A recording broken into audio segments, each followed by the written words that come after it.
Oi gente, eu sou a Terra. A minha pesquisa para avaliação final da disciplina Teoria e História da Arte 3 é sobre a arte islâmica do século XIX, sendo os nômades Chassavan, do Irã, e suas tecelagens o recorte feito dentro do tema maior. Muitos dos motivos encontrados nos tecidos Chassavan são considerados emblemas tribais de séculos de idade, uma linguagem simbólica que hoje frequentemente somos incapazes de decifrar. O muçulmano vê na arte figurativa um erro interpretativo que para eles é notável, que consiste em projetar a natureza do absoluto no relativo, atribuindo a esse último uma autonomia que não tem. A fonte básica desse erro é, antes de tudo, a falsa imaginação, mais precisamente a ilusão, no qual a imagem projeta uma ordem de realidade em outra. O único antídoto para essa projeção é a sabedoria, que situa cada coisa em seu devido lugar. Aplicado à arte, isso significa que toda criação artística deve ser tratada de acordo com as leis de seu próprio âmbito de existência, e deve assim tornar inteligíveis essas leis. A arte nômade e a repetição de motivos geométricos fortemente marcados, alternâncias abruptas de traçados rítmicos e assimetrias diagonais. Esse mesmo gosto é encontrado em todo o conjunto da arte muçulmana, o que revela o espírito que a manifesta. A mentalidade islâmica tem uma similitude no plano espiritual e em sua totalidade, com traços psicológicos característicos da mentalidade nômade, ou seja, com sua aguda percepção da fragilidade do mundo, com a concisão do pensamento e da ação e a excepcional aptidão para o ritmo. Observa-se que mesmo antes do século XXI, quando se intensificam os estudos teóricos do ornamento, já havia uma clara diferenciação para quando o ornamento é pensado em sua forma, como um motivo que pode ser aposto a objetos, e outra acepção, que trata de suas potencialidades de existência, sua funcionalidade. Agora vamos falar mais sobre o povo nômade islâmico Chassavan. Antes do século XVIII, o nome Chassavan, aqueles que vivem como monarcas, denotava vários povos tribais localizados no nordeste do Azerbaijão. Os historiadores afirmam que o Shah Abbas Savid formou essa tribo, em particular para defender suas fronteiras ocidentais das rebeldes tribos turcas, Kizilbash. Ao se tornar Chassavan, um grupo tribal foi obrigado a mostrar sua lealdade primária à manutenção da dinastia safávida, aderindo ao islamismo xiita e fornecendo homens para o exército dos monarcas safávidas. Por sua vez, o Shah Abbas concedeu aos Chassavan terras no nordeste do Azerbaijão, para pastagens de verão e inverno. No século XVIII, sob o governo de Nader Shah Afshar, de 1736 a 1747, diferentes tribos da região se uniram sob o mesmo nome. No final do século, o Chassavan se dividiu em duas grandes confederações, Ardabil e Meshkin. Os primeiros tornaram-se aldeões estabelecidos em torno da cidade de Ardabil, enquanto a maioria dos últimos continuou o pastoralismo nômade. A perda do norte do Azerbaijão para a Rússia após o Tratado de Turkmenchai de 1828 dividiu as pastagens de inverno de Chassavan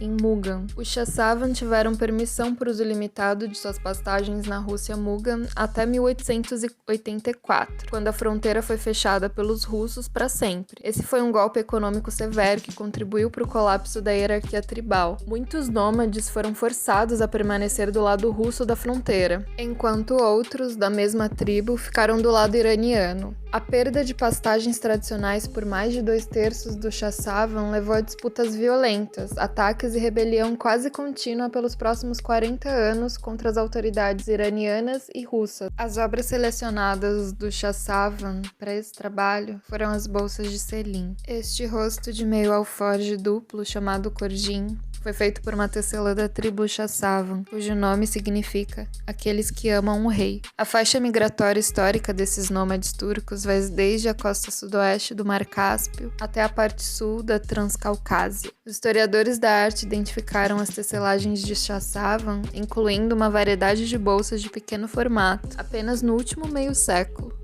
Embora o termo tapete evoque um tecido retangular grande e pesado, seja uma pilha com nós ou uma tapeçaria de tecido plano chamado quilim, que cobre o chão, uma vasta gama de gêneros e técnicas de tapetes podem ser encontrados no mundo islâmico, onde servem várias funções em acampamentos nômades, vilas, cidades e palácios. Têxteis de tecido plano e ricamente bordados como esse pertencem aos tipos de tecidos tribais menores que eram comuns no Oriente Médio, da Anatólia ao Irã. Esses têxteis eles foram tecidos por tribos nômades como recipientes para itens de uso diário. Alguns foram projetados especificamente para transportar ou armazenar roupas de cama, farinha, sal e fusos de madeira usados para fazer os fios de lã com os quais essas peças foram tecidas. Outros eram de tamanho menor, comparáveis às bolsas femininas crossbody ou santa, ou também possivelmente usados por crianças. O mais notável é o alforje duplo onipresente, conhecido como corjin, no Irã. O equivalente a mochilas, pastas e bolsas, os alforjes duplos foram tecidos em vários tamanhos no Oriente Médio, da Anatólia à Ásia Central, e usados para armazenar de tudo, desde joias até roupas.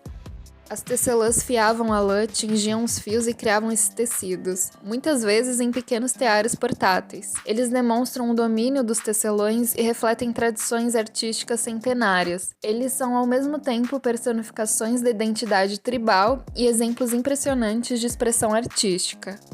Arte como arte. Muito do material do mundo islâmico do século XIX, que agora está em coleções de museus e é muito, foi coletado principalmente como material etnográfico e não como arte. Ou seja, foi concebido como um meio de ilustrar os estilos de vida e práticas de outra cultura para um público europeu. Isso gerou uma posição extremamente estranha. A distinção entre arte e material etnográfico não foi resolvida com sucesso em geral, e é notavelmente tensa nos produtos do século XIX no mundo islâmico.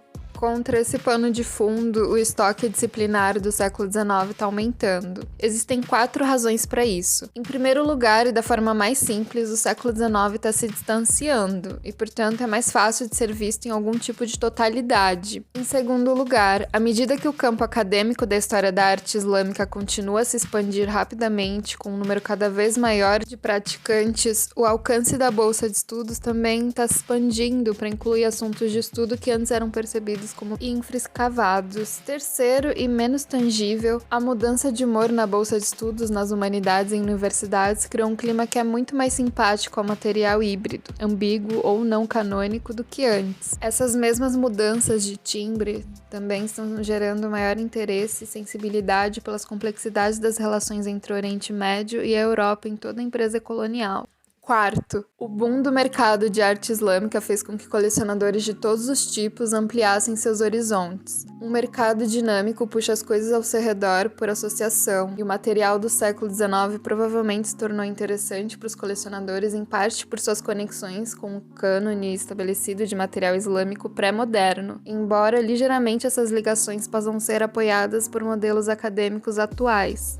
Dentro da disciplina de História da Arte, uma comparação dos personagens temporais alocados às várias culturas não ocidentais que estão sob a alçada da disciplina esclarece os preconceitos etnológicos da história da arte. Em sua análise de material não ocidental nos primeiros anos da The Burlington Magazine, Colin Rhodes apontou tanto a arte islâmica quanto a cerâmica pré-colombiana eram percebidas como produtos de civilizações históricas que poderiam, portanto, ser aceitas nas páginas de The Burlington, de uma forma que as artes tribais, vistas como ahistóricas e pré-civilizacionais, não podiam.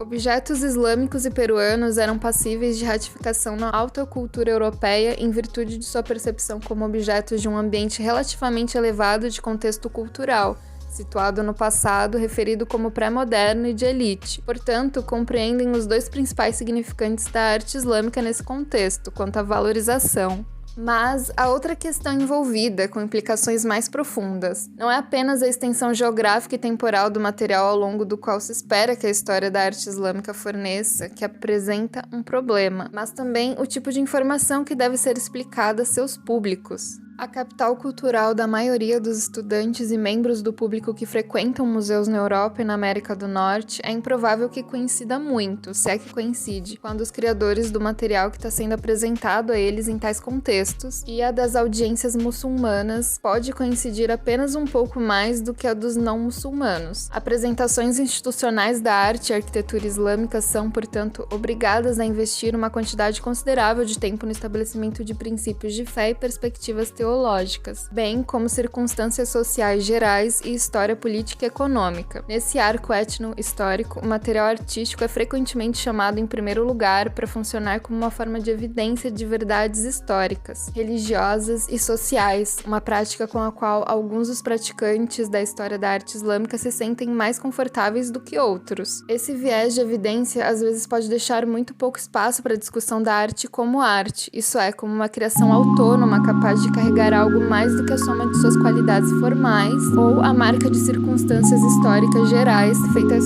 por uma pessoa ou um grupo de pessoas que trabalharam em um ambiente específico, em um momento específico e tomaram uma série de decisões críticas e práticas, por mais mecânicas que possam ter sido ou não, sobre como o objeto final deveria aparecer e ser sentido.